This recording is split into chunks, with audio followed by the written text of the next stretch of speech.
What's going on, ladies and gentlemen? Winchester Prime back here with another vlog. I think this is episode maybe 5, I think.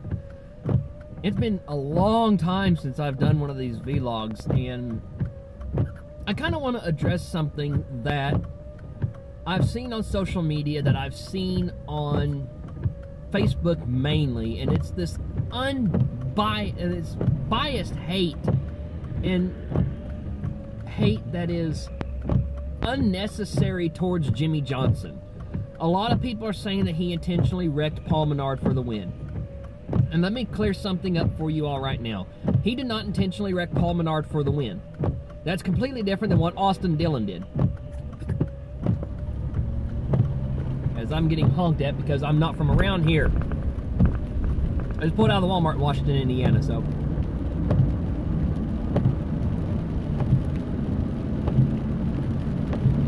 But, didn't realize that the light was flashing yellow. And I know what that means, I just didn't realize it. I thought it was still red. But I want to address something that I feel it's necessary to address.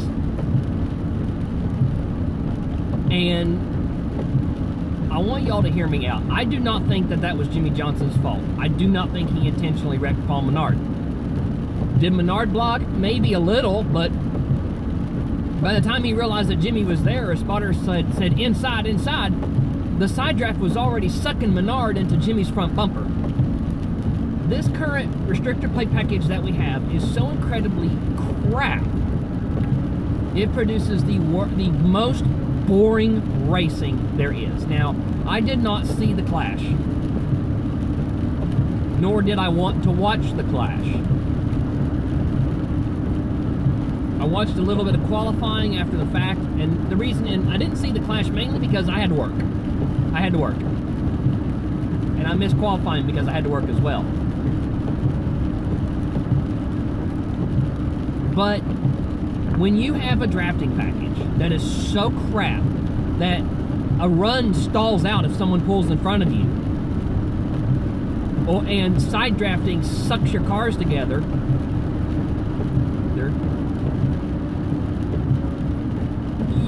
it produces some of the worst racing. That's why people are riding around. I think it's because they want to save their stuff, but also because I think they're afraid to make moves because they know if they make a move and they get blocked,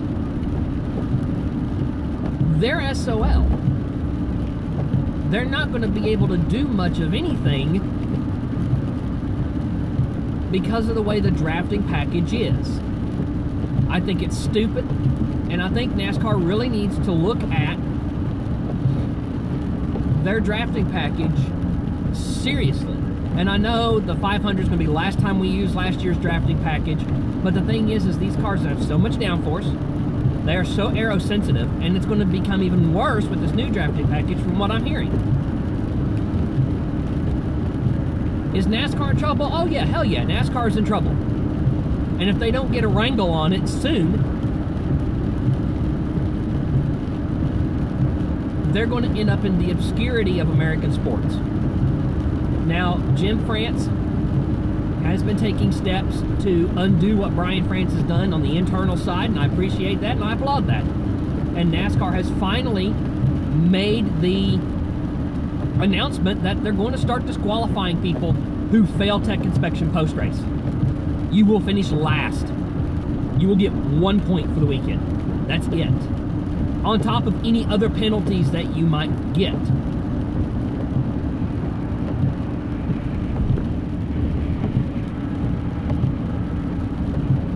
But going back to the clash, and a lot of people are saying that Jimmie did it intentionally. Look, no, he didn't do it intentionally. If you want to see wrecking someone intentionally for the win, look at what Austin Dillon did in the Daytona 500, which he later admitted to that he intentionally wrecked Almirola for the win in the 500.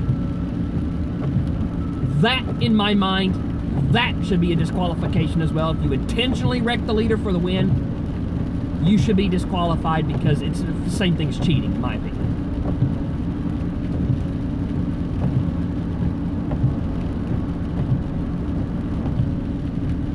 I think, I mean, And I knew, and I was watching the 500 last year, as soon as Dylan turned the 10, I said, whoever's racing for second is the winner in my book, which was Bubba Wallace. I just think that you people who are saying that Jimmy intentionally wrecked Menard, no, he didn't. No, he didn't. He did not intentionally wreck Paul Menard. If he had intentionally wrecked Paul Menard, he wouldn't have went below the yellow line to avoid it. He wouldn't have been still going down the track and down the track and down the track trying to stay off of him. And Kurt didn't do him any favors either by not going with him, but you cannot lay any blame on Kurt Busch for that. And then people saying that Jimmy needed to be penalized and Kurt awarded the win because Jimmy went below the yellow line. Menard was already sideways at that point. Jimmy was avoiding an accident that the drafting package caused. Key words here. The drafting package caused that accident. Not Jimmy, not Menard. NASCAR R&D caused that one. And it's only going to be worse than the 500. It's only going to be worse than the 500. But this hate towards Jimmy is just unnecessary and uncalled for. And there's even video of one guy out there on the internet, and David Land used this video, so I give credit to David Land for this one, of this one guy. As soon as Jimmy touched the 21, he said, that was Jimmy's effing fault. Jimmy Johnson needs to be effing shot. That's not a NASCAR fan. That is not a NASCAR fan. That's not a motorsport fan. That's somebody who hates Jimmy Johnson because he's been so successful. That is somebody who can't stand to see, as my foot is itching at 70 miles an hour on the interstate and I have no cruise control, that is somebody who can't stand to see a Chevrolet win. That is somebody who is so biased they can't look at things objectively.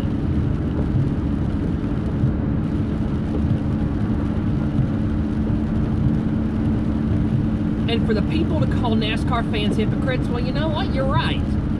NASCAR fans are hypocrites, especially these new age fans, these people who just came into the sport. And some of these people have heard Jimmy Johnson, 7-time champion, and they go, I don't like him, he's won too much. And you know what? I'll freely admit, I was one of those people who didn't like Jimmy because he won too much. He won too much in a short period of time. And everybody knows for a fact that Jimmy Johnson did not win most of those championships legitimately. But NASCAR didn't do anything to the 48. But I respect Jimmy. And, okay, and I will also say this before I go on. I also didn't like Jimmy because I thought he was arrogant. I did. I did think he was arrogant. Nowadays, I have a lot of respect for Jimmy Johnson. It's his crew chief that I mainly don't have the respect for, or his former crew chief, Chad Knaus, who I do not like, who's now with William Byron. I just think that, and then, those of you saying it's Jimmy's fault, it's not Jimmy's fault. That is hard racing, and it was pretty much just crap luck that Jimmy had that happen to him. There was nothing Jimmy could have done differently in that situation, aside from push the 21, in which that was the last lap before a major downpour came, and they had to call the race. It was after halfway. Jimmy did what he needed to do to win the race. And it's not like Menard was down on the bottom and Jimmy went to his outside and then cut back to the inside to turn him. Not like Austin Dillon did. You want to say... If you want to say that someone else, that was Jimmy's fault, and then say that he needed to be penalized for going below the yellow line, making a pass because he was avoiding an accident, no. You're wrong. You really want to put your anger at somebody for wrecking someone for a win? Look at Austin Dillon, last year in the 500. I'll say it right now, Austin Dillon's a dirty driver. He did not win the Daytona 500 legitimately. He admitted defeat by wrecking the 10. He knew he couldn't get by Almirola. And the 3 car is going to get torn up in the 500. Just watch.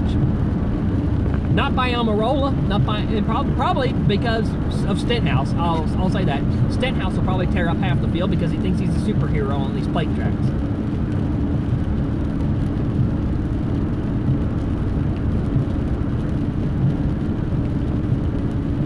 Jimmy's not at fault for that accident. He's not. Neither is Paul Menard. I will say that Paul Menard's comment to Bob Pockris that Jimmy's caused at least one accident every plate track is semi-correct. You know, if Chad Canals would have actually made Jimmy do drafting practice, Jimmy would know how to race in the draft. There is some truth to that, but you cannot blame Jimmy Johnson for that one. If you do, you're not a fan. You are not a fan anymore. Because you don't know what the difference between hard racing and shit luck because of a shit package is. You don't know. Moving on, as for my thoughts on them finally disqualifying winners post-race if their car fails post-race tech, good. About freaking time, NASCAR. About freaking time. Every other form of motorsport in the world does it. Why NASCAR fans are bitching and complaining that the winner should stay the winner. He won the race. Doesn't matter if he cheated. He got the trophy. He should stay the winner. No! No other sport in the motorsport in the world does that. You get caught cheating if your car is illegal, it's underweight, you've used too much energy like in Formula E, or it doesn't fit the regulations, you get disqualified. And second gets the win. I mean, it's only fair. So stop bitching. Grow up. It's about freaking time NASCAR did it. And honestly, and there's a way they can make it better. I do not like how they let people go through tech multiple times and fail multiple times before they finally pass. I hate that. I think you fail tech once, that car, the entirety of that car, engine and everything, gets impounded by NASCAR. You unload your backup car and your backup engine. If that engine expires at any point, your other engine is released from impound by NASCAR, but only the engine, and NASCAR delivers that only to you. Only the engine.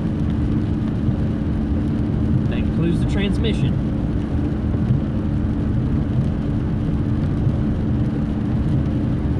However, if you unload the backup car and the backup car fails pre-session tech, that car is impounded by NASCAR, you load up and you go home. That would stop teams cheating. That would stop teams pushing the line.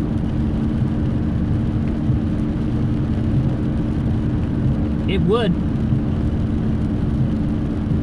It really would.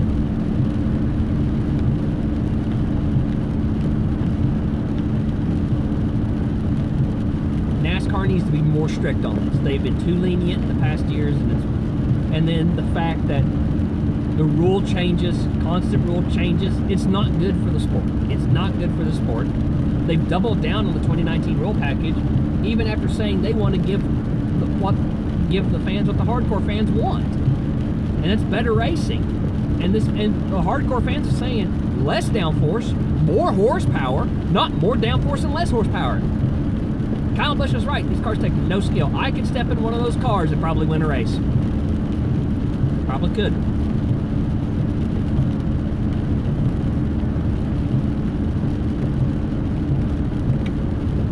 And that's saying something. Because I'm not the fastest guy on online racing either.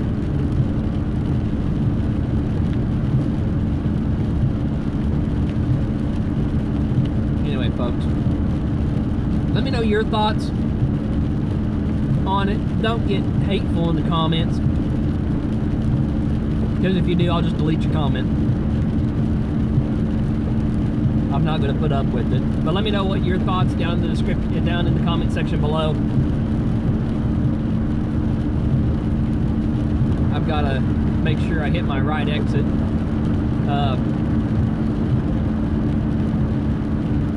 But anyway, thank y'all for watching.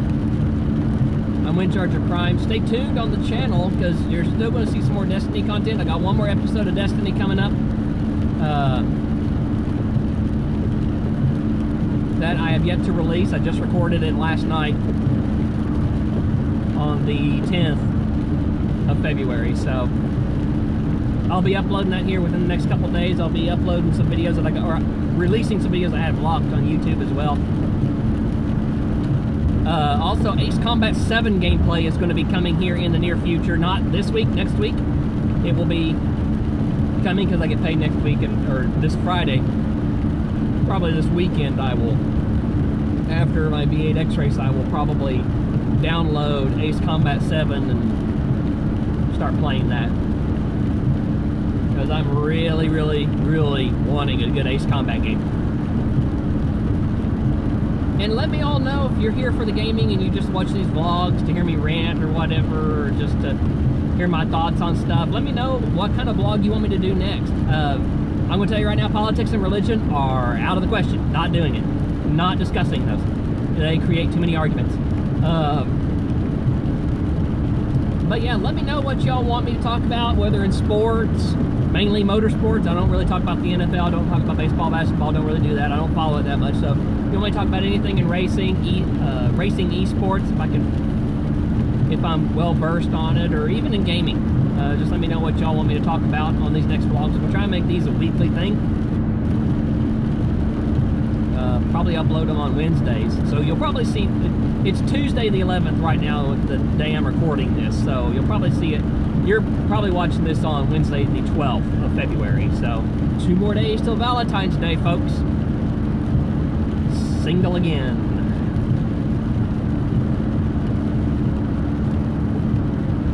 But anyway, thank y'all for watching. This is my exit, my stop. Again, tell me your thoughts on the discussion on the Clash, whether if you think it was boring or if you think it was just right or whatever. Don't get hateful. And let me know what y'all want me to discuss next. Thank y'all for watching. Windcharger Prime, and I'm out.